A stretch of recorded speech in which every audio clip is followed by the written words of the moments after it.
You seem to be suggesting that, or you're hoping that A, Europe will offer reforms, and B, that the British people will accept those reforms and then decide they don't want to Brexit. And all that to happen in what, a few months? Yeah, but all of these things are going to come to a head quite soon now. And the anxieties that the British have, which gave rise to the Brexit vote, which I think centre to a significant degree around issues of immigration. Europe's also got a big problem. It's a huge issue in Germany, it's a huge issue in France, it's a determining issue in Austria, it's a big issue in the Italian election now happening. So all over Europe, this is a big problem.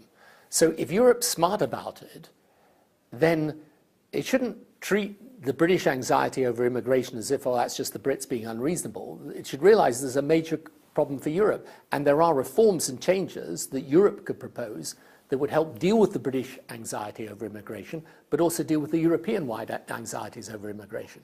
Mr. Cameron tried that, and it didn't work. Why would it work now? Right. So and with so little time as well. Right. So the two big differences between now and 2 years ago are, one, frankly, Brexit's happened, and Europe is also anxious about Brexit. Secondly, the immigration issues within Europe are manifestly convulsing the whole of European politics. I mean, okay, only Britain had the referendum on Europe, but actually this is a problem all over Europe. And thirdly, it's obvious that the things we need to do in order to strengthen the controls around immigration are things that would command widespread support right across the political spectrum. So, look, politics is in the end all about how you try and find a reasonable solution to big challenges.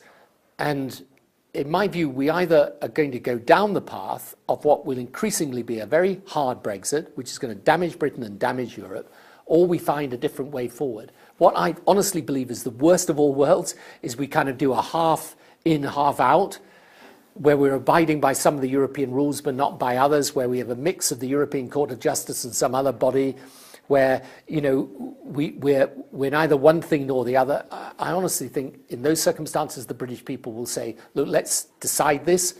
We either go for this deal the government's got, or we decide to stay. You seem frustrated. You don't seem G'd up as though this is possible in a way that perhaps you did a few months ago. Is there an acceptance that this is one heck of an uphill battle that you've tasked yourself with? No, actually, on the contrary, I feel much more upbeat about it than I do now than I did a few months ago. I mean, a year ago, I put the chances of changing Brexit at about 25%. A few months ago, before Christmas, I would have put it at 40%.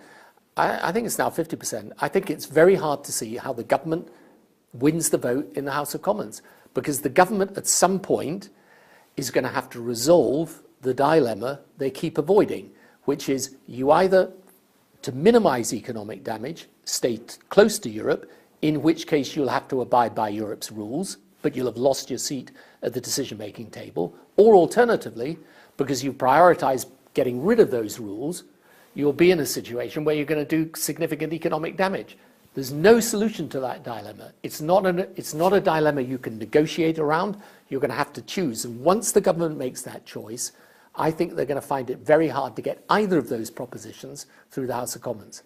And do you worry that, naturally you have baggage, right? How much of a problem is that for your cause now on Brexit? You're tainted in a way that might switch people off, and it might not help the cause that you're trying to push. Look, the thing that you learn about modern politics is that everyone has their controversies and difficulties. And, on Brexit, it's a divisive issue. Some people will like what I say on Brexit, some people will hate it. I took the decision a long time ago on this issue that it's so fundamentally important to the country. I was Prime Minister for 10 years. I care about this country. I don't want to see it make what I think is a really historical mistake. Now, other people may profoundly disagree. Okay, that's democracy. And I always say to people, the thing about democracy is I've got the right to speak and you've got the right to listen. But you don't have the right to tell me I can't speak, and I don't have the right to force you to listen. And in the end, this is something that matters. People may be bored to hell about it, but I'm afraid it matters so much to the future of this country that we've got to face up to the consequences of it and decide we're either going to break with Europe in which case we're going to then have to form a new future for the country, or alternatively to decide we're going to stay.